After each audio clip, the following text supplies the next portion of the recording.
Andrew Tate, dispenser of philosophy wisdom, said, having things isn't exciting. Getting things is exciting. If I believed in depression, I would have been depressed in jail. But I can't be depressed if I don't believe in it. If you don't believe in ghosts, how can you be haunted? You have two people in a haunted house. One believes in ghosts, one doesn't. There's a knock in the night.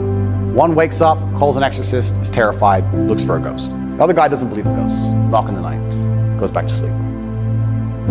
It's the belief in the ghost that gives it the power.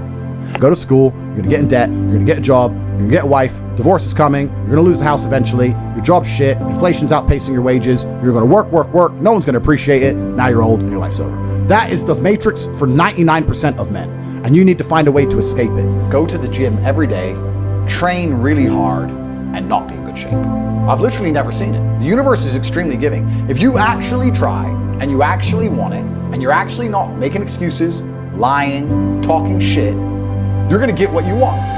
What do you say to young men who come to you for advice, who feel lost, who don't really know where they fit into society? I say that life as a man is exceptionally difficult. I say the most beautiful and the most terrifying thing about being a man is you're born without value. Society doesn't care about you. You're only gonna be cared about based on how useful you are. You have the chance to build yourself up and become a superhero if you're prepared to do the hard work and be indefatigable enough to never quit. But if you're gonna stand around and wait for a handout, nobody's gonna ever respect you. And I think that a lot of people have forgotten about how difficult and how competitive it is as a man. We're always in constant competition with each other. And it's your duty as a man to stand up and say, I wanna be as important and strong and good-hearted and God-fearing as possible, and I need to work hard to achieve those things. We're trying to inject such innate selfishness inside of people that they don't really care about anything that happens outside of themselves.